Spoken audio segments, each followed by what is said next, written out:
বন্ধুরা, আশা করি তোমরা সবাই অনেক ভালো আছো।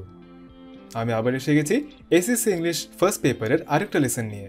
আজকে আমরা পড়ছি ফাদার অফ দ্য নেশন ইউনিটের lesson number 2 Bangabandhu at the UN এর প্রথম অংশ। এই লেসন আমি তোমাদের সাথে আছি অনিন্দ্য কুমার চৌধুরী। চলো শুরু করা যাক। ছবিতে দেখতে পাচ্ছি যে বঙ্গবন্ধু জাতিসংঘের ভাষণ দিচ্ছেন। এই ভাষণের উপরেই আজকে আমাদের লেসন। প্রথমে আমরা এই টেক্সটটা পড়ে ফেলব।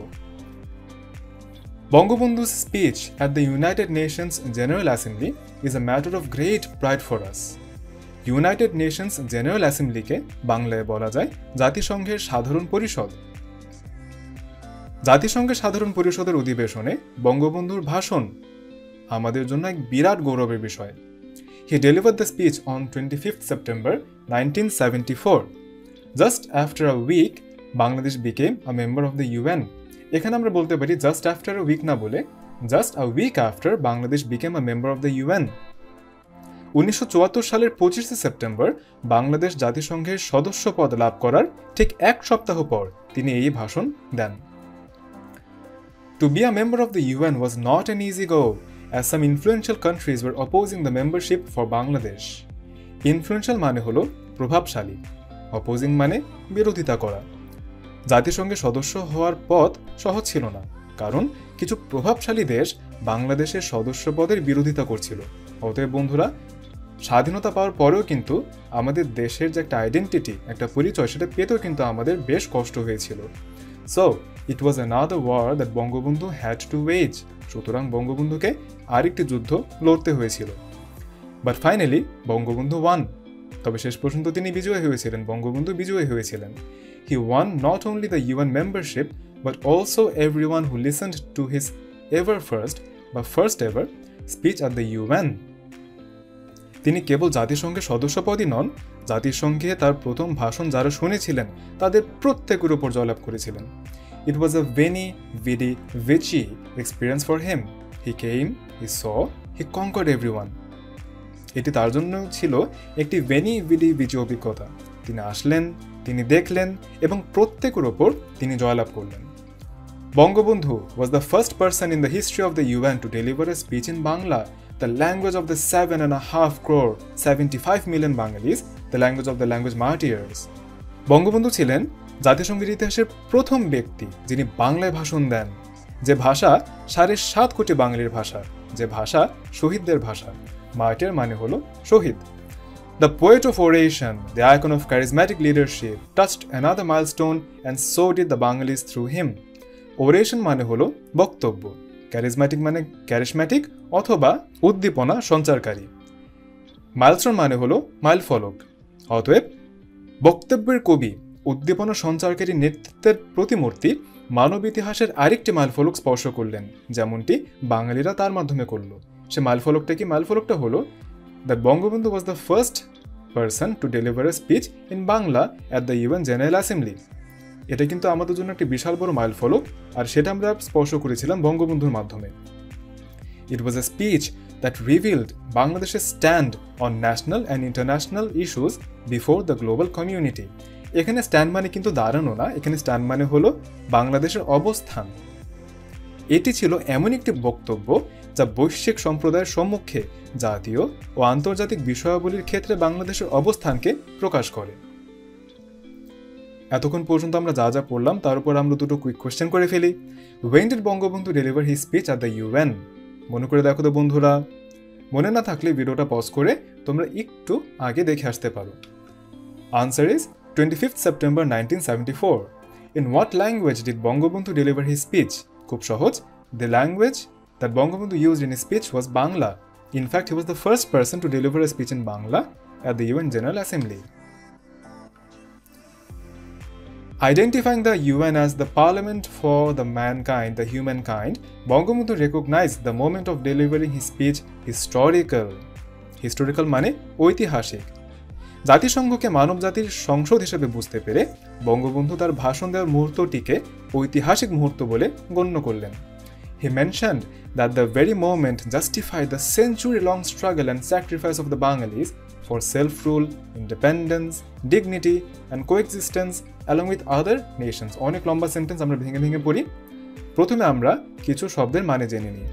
জাস্টিফাইড মানে হলো ন্যায়সঙ্গত করা বা ন্যায়সঙ্গত। সেঞ্চুরি লং মানে হলো শতাব্দী কাল ধরে। সেলফ রুল মানে হলো আত্মশাসন। ইন্ডিপেন্ডেন্স মানে স্বাধীনতা। ডিগনিটি মানে মর্যাদা। কোএক্সিস্টেন্স মানে সহাবস্থান। পুরো সেন্টেন্সটা আমরা বাংলায় বলতে গেলে বলা যায়, তিনি উল্লেখ করেন যে এই বিশেষ মুহূর্তটি বাংলাদেশের আত্মশাসন, স্বাধীনতা, মর্যাদা ও অন্যান্য জাতির সাথে সহাবস্থানের জন্য শতাব্দী কাল ধরে চালিয়ে যাওয়া সংগ্রাম ও ত্যাগকে ন্যায়সঙ্গত প্রতিপন্ন করেছে। He assured that Bangladesh would follow the ideology of mutual respect, national sovereignty, regional integrity and non-interference into internal issues of other countries. আরেকটা বড় সেন্টেন্স আমরা একটু ভেঙে ভেঙে পড়ি, প্রথমে শব্দগুলো জেনে নিই। আইডিওলজি মানে হলো আদর্শ, মিউচুয়াল মানে পারস্পরিক, সভেরিনটি মানে হলো সার্বভৌমত্ব, ইন্টিগ্রিটি মানে সততা, নন ইন্টারফারেন্স মানে হলো হস্তক্ষেপ না করা, ইন্টারনাল মানে হলো অভ্যন্তরীণ।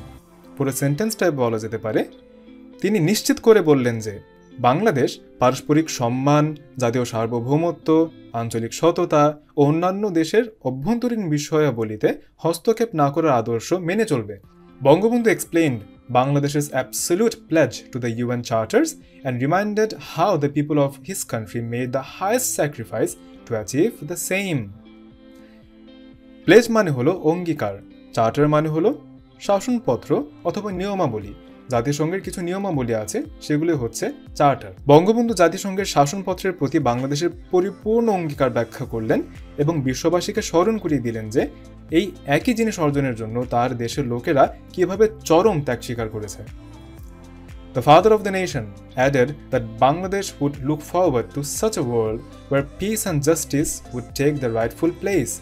Rightful মানে ন্যায়সঙ্গত। জাতির জনক আরও বললেন যে বাংলাদেশ এমন একটি বিশ্বের দিকে চেয়ে থাকবে যেখানে শান্তি ও ন্যায় বিচার তাদের ন্যায়সঙ্গত স্থান পাবে। It was essential to justify the sacrifice of the countless martyrs. অসংখ্য শহীদের ত্যাগকে যথাযথ মূল্যায়ন করা অত্যাবশ্যক ছিল। In his speech, Bangabandhu expressed his utmost gratitude to the UN and the international community for standing beside Bangladesh with their aids and support in the reconstruction of the war-ravaged country, relocation of 10 million war refugees who took shelter in India during the Liberation War. আর একটা অনেক লম্বা sentence. Gratitude মানে হলো কৃতজ্ঞতা স্বীকার করা বা সম্মান দেখানো, এখানে কৃতজ্ঞতা স্বীকারটাই বেশি উপযুক্ত। এইড মানে হলো সাহায্য, সাপোর্ট মানে হলো সমর্থন, রিকনস্ট্রাকশন মানে হলো পুনর্গঠন, ওয়ার রেভেজড মানে হলো যুদ্ধ বিধ্বস্ত, রিলোকেশন মানে হলো স্থানান্তর, ওয়ার রেফিউজিস মানে হলো যুদ্ধের শরণার্থী। বঙ্গবন্ধু তার ভাষণে জাতিসংঘ ও আন্তর্জাতিক সম্প্রদায়ের প্রতি যুদ্ধ বিধ্বস্ত দেশের পুনর্গঠনে তাদের সাহায্য ও সমর্থনের জন্য মুক্তিযুদ্ধের সময় ভারতে আশ্রয় নেয়া 1 কোটি যুদ্ধ শরণার্থীদের স্থানান্তর করতে বাংলাদেশের পাশে দাঁড়ানোর জন্য তার আন্তরিক কৃতজ্ঞতা প্রকাশ করেন। The leader of the country reminded the world how Bangladesh stood on the ruins and debris of a war where people were just struggling for survival. Ruins and debris মানে হলো ধ্বংসস্তূপ ও ধ্বংসাবশেষ। দেশের নেতা বিশ্ববাসীকে স্মরণ করিয়ে দিলেন কিভাবে বাংলাদেশ যুদ্ধোত্তর ধ্বংসস্তূপ ও ধ্বংসাবশেষের উপর দাঁড়িয়েছিল, যেখানে মানুষ শুধু তাদের অস্তিত্বকে টিকিয়ে রাখার জন্য লড়াই করে চলছিল। তো দেখো বন্ধুরা, প্রথমে ছিল আমাদের যুদ্ধ পাকিস্তানের বিরুদ্ধে, কিন্তু এখন কিন্তু আমাদের যুদ্ধটা ছিল আমাদের নিজের সাথে, যে আমরা কিভাবে যুদ্ধের পরের সময়টুকু একটা জাতির মানুষ কিভাবে তারা টিকে থাকবে। আর স্ট্রাগল ফর সার্ভাইভাল সেটা কিন্তু আমাদের জন্য বেশ কঠিন ছিল। However, the repeated natural calamities were making their life harder and people even didn't have a minimum intake of food for a day.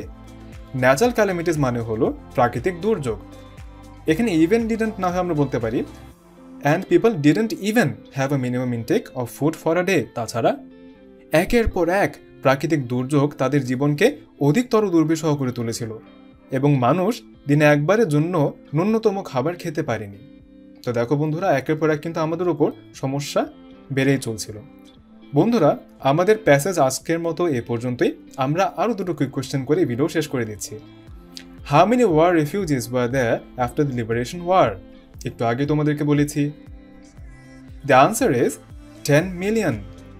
Besides the war, what else made the lives of Bengalis more difficult? এটা আমরা একটু আগে পড়ে এসেছি যে যুদ্ধের পাশাপাশি যে প্রাকৃতিক দুর্যোগগুলো হচ্ছিল সেগুলো কিন্তু আমাদের বাঙালিদের জন্য খুব কঠিন হয়ে উঠছিল। The answer is natural calamities.